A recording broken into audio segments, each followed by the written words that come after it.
नमस्कार दोस्तों, कार्तिक पूर्णिमा के शुभ अवसर पर आज हम आपको कार्तिक पूर्णिमा की कुछ पौराणिक कथाएं सुनाएंगे। कार्तिक मास को सनातन धर्म में उत्तम मास का स्थान प्राप्त है। वैसे तो कार्तिक मास में पूरे माँ तीर्थ स्थान में स्नान करने का बड़ा ही महत्व है, किंतु पूर्णिमा के दिन किसी पवित्र तीर्थ में या गंगा स्नान करने से सहस्त्र गुणा फल मिलता है।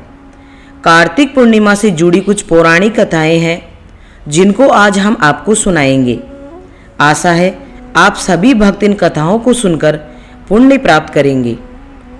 शंखासुर नामक एक बड़ा बलवान दानव था जिसने सागर में सारे वेद पुराण छुपा दिए थे जो इस धरती पर पढ़े नहीं जाते थे, जिसके कारण देवता शक्तिहीन हो गए और दानव 3 लोक पर आधिपत्य कर रहे थे। इतना जानकर सभी देवतागण और इंद्र देवता घबरा गए और सभी को अब यह लगने लगा था कि शंखासुर को हराना कठिन है। इंद्र सब देवों को लेकर विष्णु की शरण में आते हैं। शंखासुर की शक्ति से सभी देवता भयभीत होकर भगवान विष्णु की शरण में आते हैं। शंखासुर तो बड़ा मायावी था। उसने पहले ही जान लिया कि सभी देवता मुझसे बचने के लिए विष्णु जी की शरण में चले गए। तब शंखासुर सागर में जाकर छिप जाता है।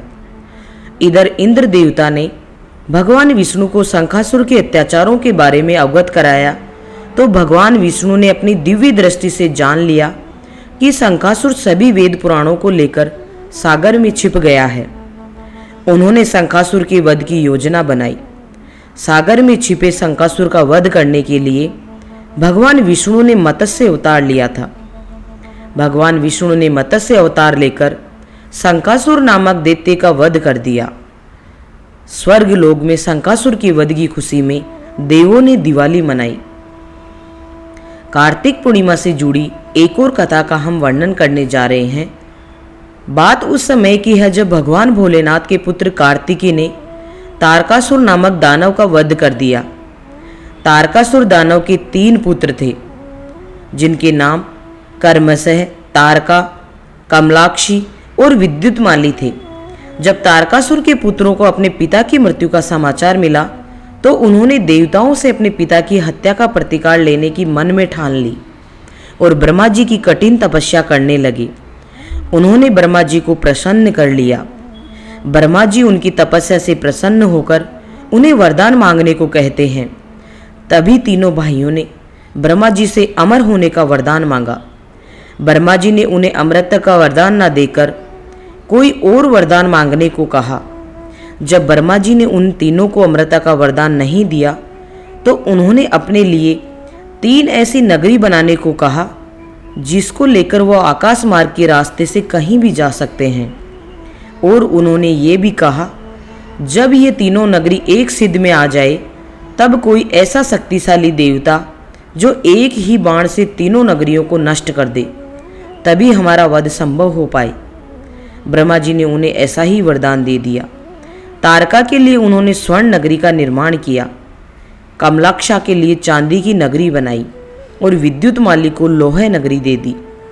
भाइयों ने अपने अपने नगर पर राज्य स्थापित कर लिया और अपने नगर सहित तीनों लोक में भ्रमण करने लगे। अपने पिता की हत्या का बदला लेने के लिए उन्होंने देवताओं पर अत्याचार करना शुरू कर दिया। तारकासुर के तीनों पुत्रों के अत्याचारों से सभी देवतागण बड़े दुखी थे। आखिर भोलेनाथ की शरण में जाकर देवतागण कहने लगते हैं, भोलेनाथ आप हम देवों के भी देव हैं। तारका, कमलाक्षण और विद्युत मालिका आप एक साथ वध करने में आपके अलावा कोई भी सक्षम नहीं है। उन तीनों भाई अपने नगरों सहित सारे ब्रह्मांड को आतंकित कर दिया है। अब हम सभी देवता आपकी शरण में हैं। आप उन तीनों दैत्यों का वध करके उनके अत्याचारों को समाप्त करें। जब भोलेनाथ दिव्य रथ पर सवार होकर युद्ध के लिए प्रस्थान करने लगे तो दैत्यों में हाहाकार मच गया। देवताओं और दैत्यों में भारी बड़ा युद्ध हुआ। तारका, कमलाक्षी और विद्युतमाली 3 ओर से देवताओं पर अपने शस्त्र चला रहे थे। फिर युद्ध करते करते एक समय ऐसा भी आया जब तीनों भाइयों के नगर एक सिद्ध में आ गए। भोलेनाथ तो इसी क्षण का इंतजार कर रहे थे जैसे ही तीनों पूरियां एक सिद्ध में आई, भोलेनाथ ने अपने दिव्य बाण से तीनों को एक साथ नष्ट कर दिया। तीनों पुरियों को विध्वंस करने के कारण ही भोलेनाथ को त्रिपुरारी कहा जाता है। जिस दिन भोलेनाथ ने तारकासुर के तीनों पुत्रों का वध कर दिया, वो कार्तिक मास की पूर्णिमा का ही दिन था। दैत्यों के अंत की खुशी में सभी देवताओं ने स्वर्ग लोक में दिवाली मनाई थी, जिसे देवमाली दिवाली नाम से जाना जाता है। आइए कार्तिक पूर्णिमा की एक और पौराणिक कथा सुनते हैं, जो बड़ी प्राचीन कथा है। राजा हरिश्चंद्र का नाम तो सबने ही सुना है। सूर्यवंश के राजा अयोध्या पर राज करते थे। राजा हरिश्चंद्र के पिता सत्यव्रत हैं। राजा सत्यव्रत बड़े ही धर्मात्मा राजा थे। उन्होंने अपने समस्त जीवन में कोई पाप कर्म नहीं किया, अतः वो स्वर्ग के अधिकारी थे। किंतु राजा सत्यव्रत अपनी देह सहित स्वर्ग लोक जाना चाहते थे। एक दिन उनकी भेंट ऋषि विश्वामित्र से हुई। उन्होंने अपनी दुविधा विश्वामित्र को बताई।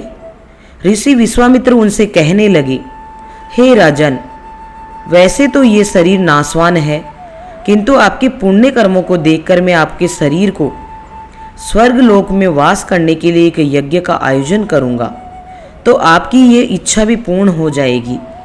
ऋषि विश्वामित्र ने राजा सत्यव्रत की इच्छा को पूर्ण करने के लिए महायज्ञ का आयोजन शुरू कर दिया।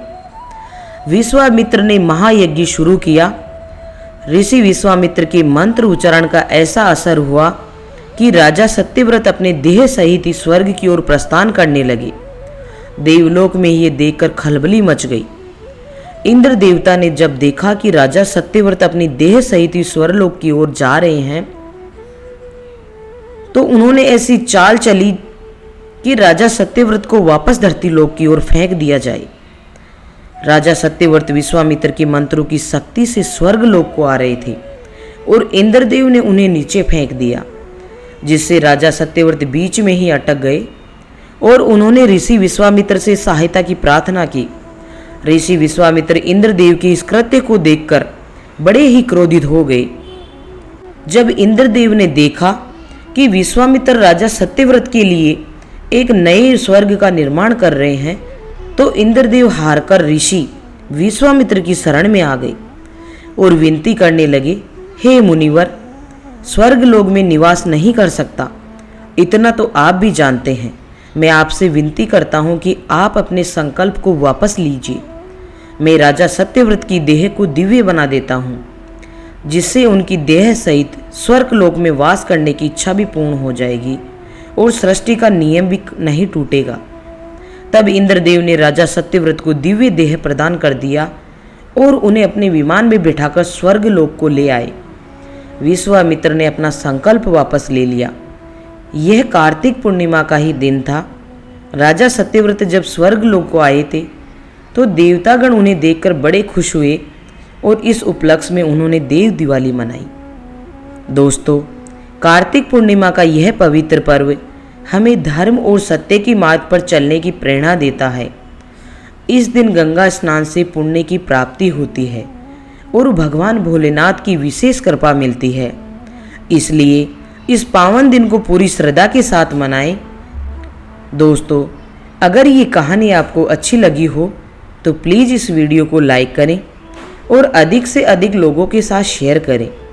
साथ ही कमेंट में अपनी राय जरूर दें और ऐसी ही प्रेरणादायी कहानियों के लिए हमारे YouTube चैनल को सब्सक्राइब करना ना भूलें। मिलती हूँ ऐसी ही एक नई कहानी के साथ। तब तक के लिए धन्यवाद।